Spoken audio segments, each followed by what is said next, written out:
চেষ্টা করেছিল, পুলিশ তাকে পালাবার পথ করে দিচ্ছিল, কিন্তু তাকে বের করতে পারেনি। শেষ পর্যন্ত আপাতত স্থগিত রেখেছে।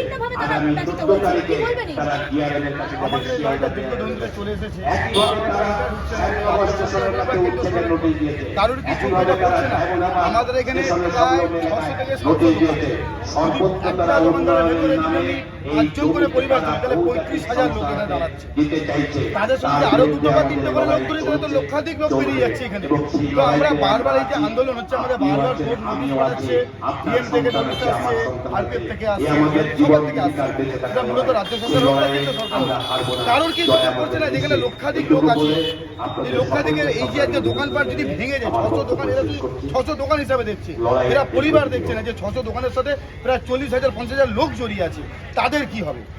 আজকে একটা দোকান যদি আমি যদি একটা হোটেল ধরি, একটা হোটেলে প্রায় 8টা-9টা করে লেবার আছে, তাদের মধ্যে যদি 6টা করে লেবার আমি পরিবার ধরি, তো একটা দোকানে প্রায় 50টা থেকে 70টা লোকের পেট চলছে। এটা কি কোনো সরকারের চোখে পড়ছে না? আমাদের কথা প্রশ্নটা এই জায়গাটাতে যে আপনারা উন্নতি চাইছেন, আমরাও উন্নতি চাই, আপনারা জেল সক্রিয় চাইছেন, আমরাও চাই, চাইছি আপনারা চাইছেন পাখি আসুক, আমরা বেশি করে চাই আমাদের এখানে পাখি আসুক। পাখি এলে কি হবে? পর্যটক আসবে, পর্যটক হলে এখানে ব্যবসা বাড়বে, আমরাও চাই এটা। বাট তা বলে কি 600 দোকানদারের সাথে প্রায় 50,000 লোককে মেরে জীবিত মেরে, এবারে যদি আপনি বলেন আমাকে যে জীবিত মারার কথাটা মানে কি? আমাদের কর্মহীন হলে তো আমরা মরেই যাবো, আর তার সাথে তো আমাদের সাথে জীবিত আমরা ফ্যামিলিও মরবে, তাহলে আমরা যাবো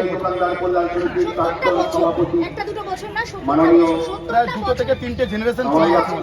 সেইখানে দাঁড়িয়ে বারংবার সরকার চেঞ্জ হয়েছে, বারংবার সরকার দিয়েছে আপনাদের কোনো না কোনো ভাবে নিশ্চয়ই আশ্বস্ত করেছিল যে এতগুলো বছর দোকানটা চালানো সম্ভব। সেই ক্ষেত্রে দিয়ে কোন সরকারের থেকে কোনো রকম ভাবে এতগুলো বছর, এতগুলো জেনারেশন, এতগুলো রকম ভাবে কোনো সদুত্তর মেলেনি।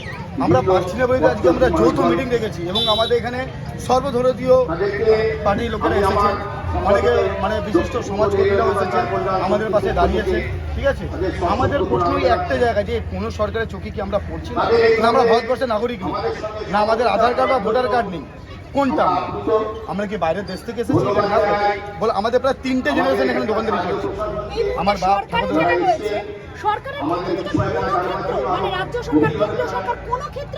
কোনো জায়গা থেকে আমরা সারা পাচ্ছি, তাই আজকে আমরা একটা দিয়ে বন্ধের আন্দোলন নিয়েছি। আমরা কোনো সরকার থেকে কোনো রকম সাহায্য সহযোগিতা পাচ্ছি না। আমরা চাইছি যে আপনারা আমাদের সাথে বসুন, বসে একটা আলোচনা করুন। উন্নতি সবাই চাই, আমিও চাই, আমার এখানে উন্নতি হলে আমার নেক্সট জেনারেশন অনেক সুবিধা পায়।